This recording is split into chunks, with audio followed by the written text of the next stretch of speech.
What's up everyone, this is Coach Jan here at CrossFit Liberate, bringing you another at-home workout today for Monday, June 22nd. This one's called 7 on 7. So we've got two 7-minute AMRAPs separated by 3 minutes of rest. So this two-part workout combines weightlifting with our odd object and some gymnastics movements. You're gonna track your total rounds and reps for each of the 7-minute AMRAPs and add those together for your total score. And then within the workout, we're hoping to get at least 3 rounds on each of these 7-minute AMRAPs today. All right, so getting into our warm-up for 7 on 7. We have 3 rounds, 20 seconds of Spider-Man stretch,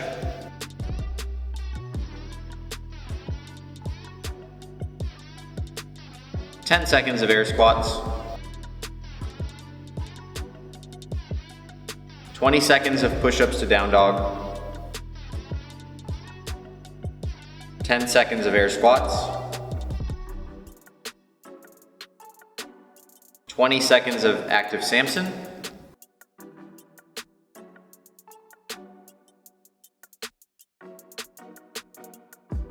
10 seconds of air squats, 20 seconds of shoulder taps,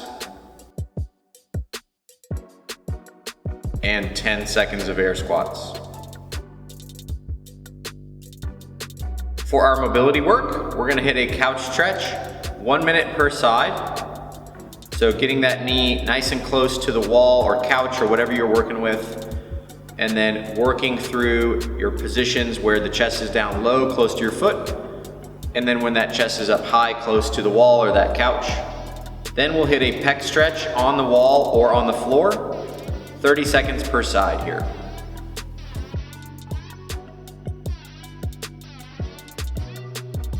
All right, let's take a close look at 7 on 7. So we have 2 7-minute AMRAPs separated by 3 minutes of rest. First AMRAP is gonna be 4 single arm odd object bent over rows per side, 8 odd object step back lunges, 12 push-ups, and 16 sit-ups. Then we'll rest for 3 minutes and go into a 7-minute AMRAP with the very same movements, 4 single arm odd object bent over rows, 8 odd object step back lunges, 12 push-ups, and 16 sit-ups. So this 2-part workout features some gymnastics and weightlifting components. You're gonna record your total rounds and reps for both parts, as your score is the sum total of the 2 efforts. You'll want to choose weights and variations that allow you to complete at least 3 rounds in each AMRAP. For the single arm odd object bent over rows, you'll switch arms after all 4 reps are completed on each side. The weight should be something that allows you to complete these sets unbroken across the duration of the workout. For the odd object step back lunges, the weight for the lunges should be something that allows you to complete the 8 reps unbroken in each round.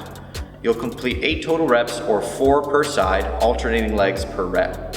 You can hold the odd object in front rack, on your shoulder, or in a bear hug, but make sure that back knee touches the ground and that the lower body reaches full extension before changing sides.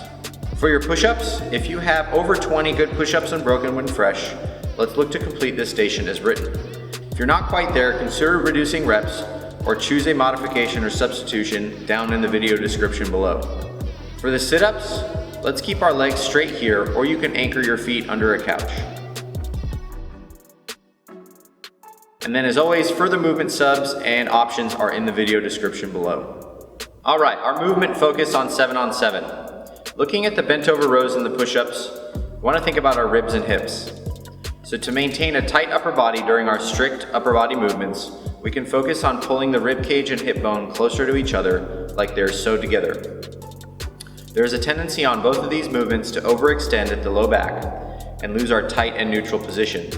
Sewing the bottom of the ribs and hips together means we're activating the core and truly making this a strict upper body movement. For the odd object step back lunges, let's lead with the chest out of the bottom. That means focusing on leading the way with the chest as we come up from the bottom of the lunge. Just like in a lot of movements we do, the goal is to have the hips and shoulders rise together. Especially with the added weight, there's the possibility of the hips leading the way and the chest collapsing forward. Keep the chest tall and drive through the front leg for a good looking lunge. And finally, on your sit-ups, you want to think about pushing down. Let's focus on pushing the hips and feet into the floor. This push down can anchor your body into the ground, engage more abs, and prevent any overextending.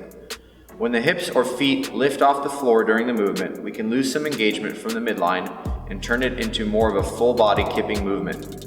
Stay active from the waist down and get the most out of this station. All right, so some strategy advice for 7 on 7. With these 2 7-minute AMRAPs, we're looking for a really consistent score from that first AMRAP to that second AMRAP, okay? If I had any advice for you on the movements themselves, think about breaking up the push-ups right from the get-go. Usually that movement tends to fatigue very quickly in workouts like this.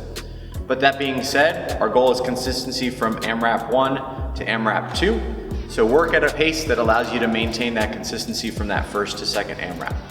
All right, make sure you get after this workout with some intensity. As always with CrossFit, we really want to bring intensity to our work to get that desired result. Make sure you post your scores into SugarWOD. We want to be tracking our fitness over time always.